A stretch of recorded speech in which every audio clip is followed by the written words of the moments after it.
বন্ধুরা কেমন আছো? আমি ভালো আছি। ইউটিউবকে জানাই স্বাগত। এখন ভিডিওটা স্টার্ট করছি। আজকে হচ্ছে বৃহস্পতিবার দিন, পুজো টুজো কমপ্লিট হয়ে গেছে, সব ঘরের কাজ টাজ হয়ে টুকু খাচ্ছে। কি খাচ্ছিস? পরোটা খাচ্ছে। আমিও খাবো, সেম খাবার খাবো। আর এদিকে আলুর তরকারি রয়েছে, লাগলে নেবো। এখনও পরোটা আছে। এখানে দুজনের জন্য দুটো জল নিয়ে এসেছি। আর বাবার হচ্ছে খুব শরীরটা খারাপ, প্রচণ্ড শরীর খারাপ। প্রথম ডাক্তার দেখিয়ে নিয়ে আসলো, দেখিয়ে বললো হাসপাতাল ভর্তি করতে। আর বাবা ভয় পায় বলে তার জন্য সেখানে থেকে অন্য ডাক্তারের কাছে গেছিলাম, সে বললো রক্ত পরীক্ষা করতে। আর ওষুধ খেয়েও কাজ হচ্ছিল না।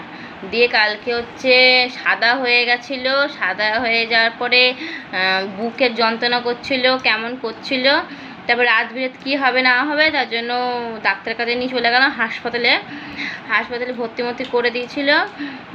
করে দেওয়ার পরে ছিল মা গেছিলো, তারপরে আমাদের ঝুম্পা কাকি গেছিলো, আর গেছিলো আমার দিদা গেছিলো, আর টোটো নিয়ে গেছিলো শেষদা। যাওয়ার পরে ওই ইয়ে করলো, ভেবেছিলাম আমরা বাড়িতেই সেলাইন দেবো, মানে একটুখানি বাড়াবাড়ি মানে হয়েছিল, তাই জন্য বলেছিল না যা হাসপাতালে দেওয়া হবে। আর যদি বাড়াবাড়ি যদি না হয় তাহলে বাড়িতে দেবে সেলাইন। বাড়াবাড়ি হয়েছিল বলে তার জন্য হচ্ছে ওখানে দিয়েছে। আজকে বৃহস্পতিবার দিন মা হচ্ছে নিয়ে গেছিলো পরোটা আর আলুর তরকারি নিয়ে গেছে, আর একটুখানি মৌসুমি লেবুর গেছে, আর একটা জলের বোতল নিয়ে গেছে।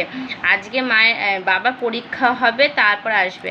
আর আমি ভাত বসিয়ে দিয়েছি, আলু সেদ্ধ দিয়ে ভাত বসিয়ে দিয়েছি। তারপরে একটু ডাল সিদ্ধ দিয়ে বসাবো।